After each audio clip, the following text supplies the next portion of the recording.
اب کل جو ہے اکثر گھروں میں فاتحہ خوانی بھی کی جاتی ہے۔ فاتحہ کا طریقہ کیا ہے آپ اس کو بھی سماعت فرما لیں کہ فاتحہ کیسے دلانا ہے۔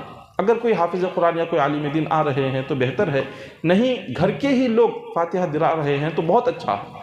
اب گھر کے ہی لوگ فاتحہ دلانا ہو تو اس کا طریقہ کیا ہے، کیا پڑھنا ہے فاتحہ کے لیے؟ دیکھیے فاتحہ جو ہے وہ کوئی بھی دلا سکتے ہیں، چاہے وہ مرد ہو یا خواتین ہو، اور جو بچے جنہوں نے ہوش سنبھالا، جو بچے سمجھدار ہوں، اگر انہیں بھی کچھ قرآن یاد ہے اور انہیں بھی کچھ دینی باتیں اور کچھ طریقہ یاد ہے وہ بھی دلا سکتے ہیں۔ لیکن اس کا طریقہ کیا ہے؟ فاتحہ کا جو طریقہ ہے، آپ سب سے پہلے اپنے جو کچھ بھی آپ نے میں کل شب معراج میں پکایا ہے، کھانے کی چیزیں آپ اس کو سامنے رکھ دیں، جیسے پانی ہے یا جو بھی آپ نے میٹھا بنایا ہو یا جو بھی آپ نے کھانا بنایا ہو سامنے رکھ دیں۔ اس کے بعد قرآن پاک آپ کو جو یاد ہے، جیسے سورہ فاتحہ یاد ہے اس کو پڑھ لیں، قل هو اللہ احد یہ سورہ یاد ہے اس کو پڑھ لیں۔ قرآن پاک کے جو صورتیں یا جو آیتیں آپ کو یاد ہوں وہ صورتیں آپ پڑھ لیں، درود پاک پڑھ لیں، کوئی تسبیح یاد ہو تسبیح کو آپ پڑھ لیں، کوئی ذکر وظیفہ یاد ہو وہ ذکر اور وظیفہ پڑھ لیں۔ جب آپ ساری قرآنی آیتیں، سارے سورے، تسبیح اور ذکر، درود پاک سب کچھ جب آپ پڑھ چکے، اب سب کچھ پڑھنے کے بعد ہمیں اب دعا کے لیے ہاتھ اٹھانا ہے۔ کیا دعا کرنا ہے کہ مولا ہم نے جو کچھ بھی قرآن کی آیتیں پڑھی ہیں اور یہ جو کچھ بھی ہم نے یہ رزق سامنے رکھا ہے، اس کا ثواب آقا علیہ الصلوۃ والسلام کی روح اقدس کو پہنچا دے۔ یہ طریقہ ہے۔ اور پھر آپ یہ کہیں کہ مولا جو کچھ بھی ہم نے رکھا ہے اس کا ثواب حضور علیہ الصلوۃ والسلام کی روح کو بھی پہنچا، آقا علیہ الصلوۃ والسلام کے وسیلے سے تمام انبیاء کی روحوں کو بھی اس کا ثواب پہنچا، تمام صحابہ اکرام، تابعین، تبع تابعین، امت محمدیہ کے سارے مرحومین کی روح کو بھی اس کا ثواب پہنچا۔ یہ فاتحہ میں یہ کہنا ہے، یہ طریقہ ہے۔ تو حدیث پاک میں آتا ہے آپ جتنا قرآن پاک پڑھیں گے، اور امت محمدیہ جب سے امت کی ابتدا ہوئی تب سے لے کر آج تک جتنے دنیا سے رخصت ہوئے، آپ ایک سورے کا ثواب ان سب کو بھی پہنچا سکتے ہیں، اور کسی کے ثواب میں کمی نہیں ہوگی۔ ایسا نہیں کہ ایک ثواب کو تقسیم کر کے سب میں بانٹا گیا، ایسا نہیں ہوگا۔ اب آپ کچھ بھی پڑھ کر اس کا ثواب سب سے پہلے حضور علیہ الصلوۃ والسلام کو پہنچانا ہے، اور حضور علیہ الصلوۃ والسلام کے وسیلے سے تمام انبیاء، صحابہ، اولیاء، مرحومین کو جب اس کا ثواب پہنچائیں گے تو ایک کی خبر میں جتنا ثواب پہنچے گا سب کی خبر میں اتنا ہی ثواب پہنچے گا، کسی کے ثواب میں کمی نہیں آئے گی۔ تو یہ طریقہ ہے فاتحہ کا آسان، تو کوئی بھی دلا سکتے ہیں، گھروں میں خواتین ہوں وہ بھی دلا سکتے ہیں، نہیں کوئی مرد حضرات ہیں جو قرآن پاک کچھ سورے یاد ہیں وہ بھی فاتحہ اس طرح دلا سکتے ہیں۔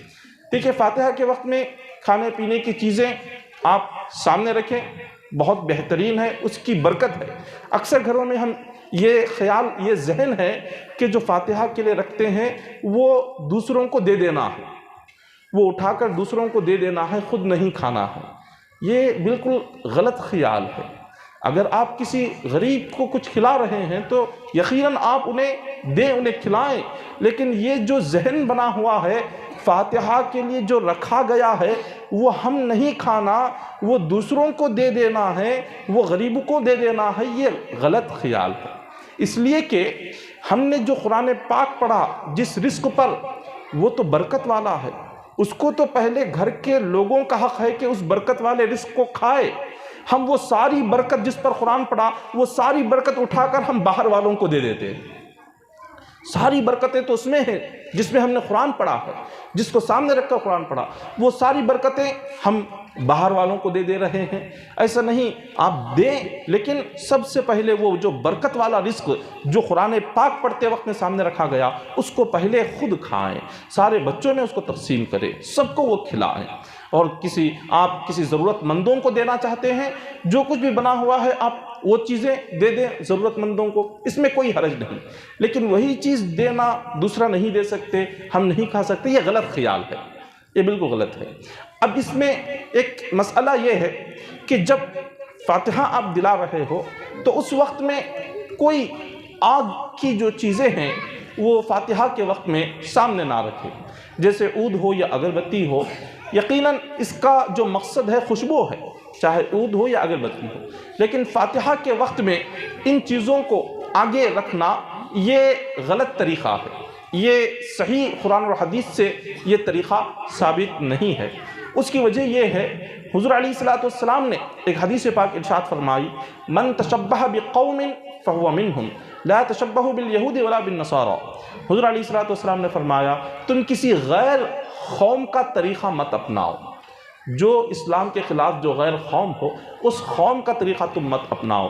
خاص طور پر حضور نے فرمایا یہودیوں کا طریقہ مت اپناؤ، نصرانیوں کا طریقہ مت اپناؤ۔ تو اس لیے اس میں ہوتا یہ ہے کہ آگ کی عبادت کی جانے والی ایک قوم ہے، تو حضور علیہ الصلوۃ والسلام نے فرمایا جب فاتحہ کے وقت میں آپ آگ کو سامنے رکھیں گے یا آپ عود کو سامنے رکھیں گے یا آپ اگربتی کو سامنے رکھیں گے تو اس سے ایسا محسوس ہوگا کہ جیسے اس کی عبادت کی جا رہی ہے، جبکہ ہم عبادت نہیں کرتے۔ لیکن جو قوم آگ کی عبادت کرتی ہے وہ آگ کو سامنے رکھ کر وہ عبادت کرتے ہیں، تو ہمارا طریقہ ان کے طریقے کے طرح نہ ہو جائے، ہمارا طریقہ اس طریقے کی طرح نہ ہو جائے۔ اسی لیے حضور علیہ الصلوۃ والسلام نے فرمایا کہ ان چیزوں کو آگے رکھ کر جب کچھ پڑھیں گے یا کچھ دعا مانگیں گے تو نظر ایسے آئے گا، جبکہ نیت تو عبادت کی نہیں ہے، لیکن محسوس یہ ہوگا دیکھنے والے کو کہ ہم اس کی عبادت کر رہے ہیں، کیونکہ مجوسی آگ کی عبادت کرنے والے وہی طریقہ اپناتے ہیں۔ تو حضور علیہ الصلوۃ والسلام نے فرمایا تم وہ طریقہ ہرگز مت اپناؤ۔ تو اسی لیے ہمیں فاتحہ کے وقت میں چاہے عود ہو یا اگربتی ہو اس کو سامنے نہ رکھے، صرف کھانے پینے کی چیزیں رکھے، پھول وغیرہ بھی رکھتے ہیں، پھول یہ نہیں رکھنا چاہیے فاتحہ کے وقت میں، اس کا کوئی مقصد ہی نہیں ہے۔